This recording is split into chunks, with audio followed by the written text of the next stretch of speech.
Baik, Assalamualaikum Ibu, selamat siang. Saya Dr. Najwa yang kebetulan sedang menjadi di klinik hari ini. Saya izin untuk menanyakan mengenai identitas Ibu terlebih dahulu ya. Untuk nama Ibu, namanya siapa? Ibu Nisrina. Untuk usianya sekarang berapa Bu? 24 tahun. Baik, untuk sekarang tinggalnya di mana? Di Kelari. Nah, ya. Saya izin untuk mengkonfirmasi mengenai identitas Ibu. Kalau Ibu betul wanita ya. Baik, di sini saya izin untuk menjelaskan mengenai edukasi mengenai diabetes mellitus ini, yang dimana tujuannya itu agar gula darah yang dari hasil pemeriksaan ibu ini itu tetap terkontrol dan tidak terjadinya sebuah komplikasi yang akhirnya memperberat dari kondisi ibu ini. Nah, di sini itu saya izin untuk mengedukasi juga mengenai gula darah, yaitu di mana diabetes mellitus itu merupakan suatu kondisi di mana kadar gula darah ibu itu dia meningkat dibandingkan normalnya, yaitu normalnya itu kan untuk gula darah puasa itu ada di angka 80 sampai 130. Sedangkan yang gula darah sewaktu atau setelah sarapan ibu mengeceknya itu di angka di bawah 180. Nah, karena adanya ibu yang diabetes mellitus berarti angkanya itu di atas dua kriteria ini. Terus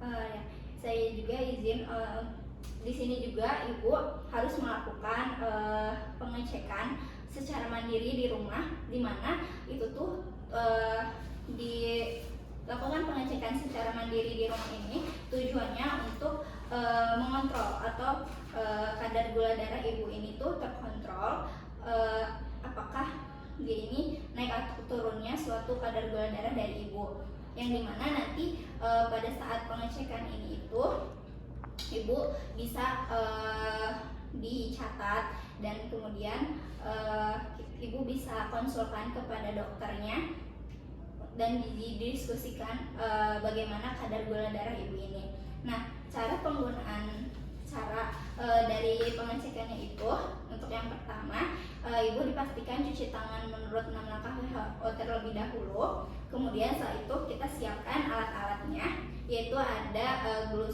glukosameter, kemudian ada pennya, dan juga ada jarum dan juga alkohol swab, dan ada strip dari glukosanya, yang dimana itu untuk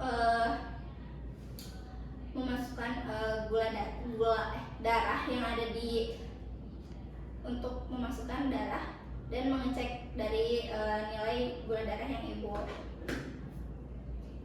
dimana nanti itu setelah cuci tangan ibu bisa cek dari sininya, dari pennya, yang dimana di sini itu ada nomor-nomornya. Nah, nomor-nomor ini itu menunjukkan dari kedalaman jarumnya.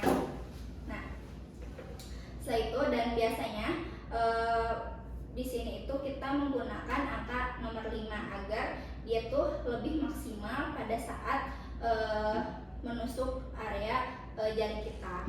Nah, jari mana yang biasa kita lakukan pengecekan, yaitu ada 3 jari, yaitu ada jari tengah, jari telunjuk, dan jari kelingking. Jari tengah, jari manis, dan jari kelingking. Nah, di areanya itu bisa di area dalam jari atau di area luar jari. Nah, setelah itu kita siapkan jari mana yang ibu bisa pakai, kemudian kita bersihkan areanya menggunakan alkohol swab, dan kita akan tekan sedikit, dan kita akan lakukan penusukan pada area jarinya. Kemudian darah yang pertama itu bisa ibu hapus terlebih dahulu menggunakan kasa atau kapas apapun itu, dan untuk tetesan yang kedua bisa ibu masukkan ke stripnya. Nah, setelah itu kita tunggu hasil dari alatnya menunjukkan nilainya bagaimana. Nah, setelah itu ibu lakukan pencatatan. Setelah itu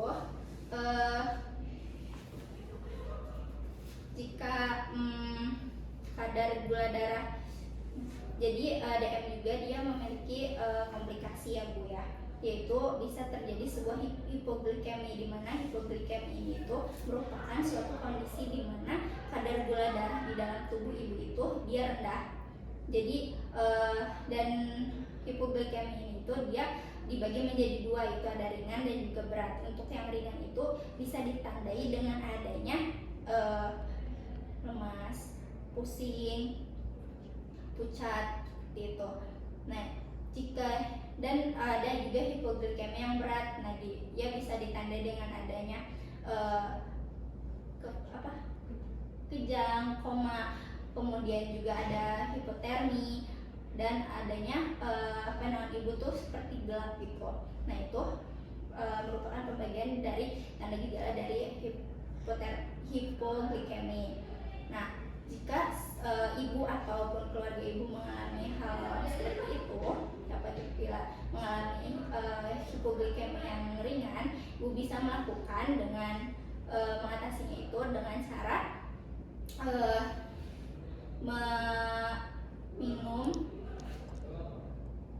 memakan makanan yang mengandung glukosa atau karbohidrat yang sederhana. Kemudian setelah itu pastikan juga ibu tidak memakan makanan yang mengandung lemak yang berlebihan, di mana lemak itu nanti tuh akan menghalangi atau memperhambat dari penyerapan glukosa itu. Nanti jadinya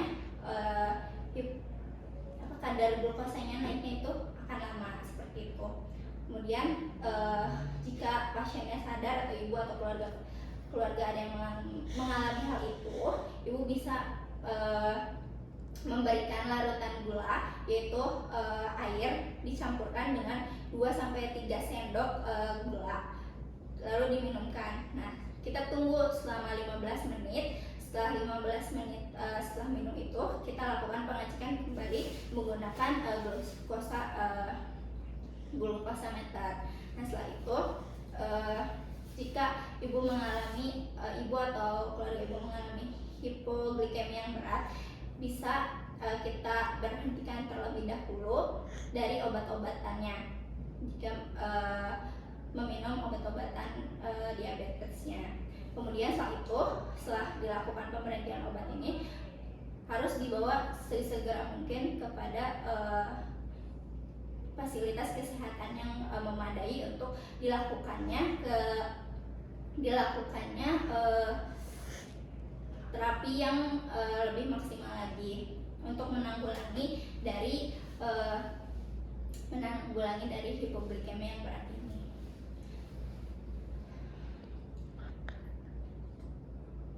Terus di sini juga ibu bisa menangani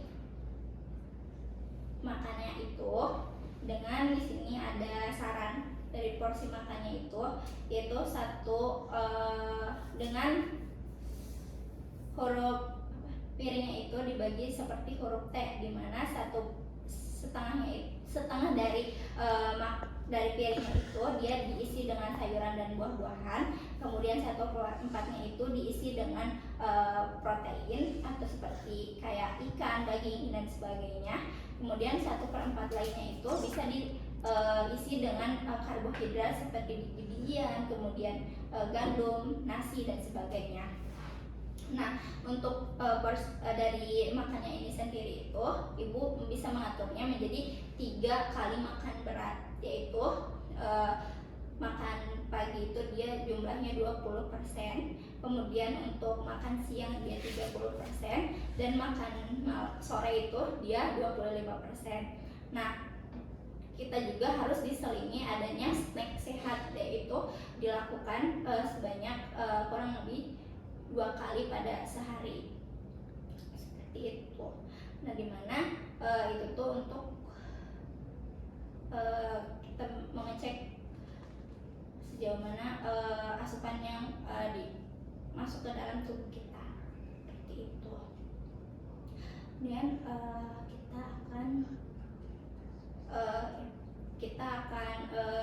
ibu juga harus melakukan aktivitas fisik dalam seminggu itu kurang lebih 150 150 menit bisa dibagi 2 atau 3 kali, 2 sampai 3 hari dalam satu minggunya. Nah, ibu juga melakukan aktivitas fisiknya itu nggak boleh yang berat-berat, jadi kayak yang ringan-ringan aja, kayak jogging atau jalan santai dan sebagainya. Jadi untuk menghindari adanya penurunan glukosa yang berlebihan, jadi nanti takutnya hipoglikemi gitu. Sebelumnya ada yang ditanyakan terlebih dahulu? Cukup belum? Baik, jika cukup mungkin edukasi dari saya cukup sekian. Terima kasih ya Bu.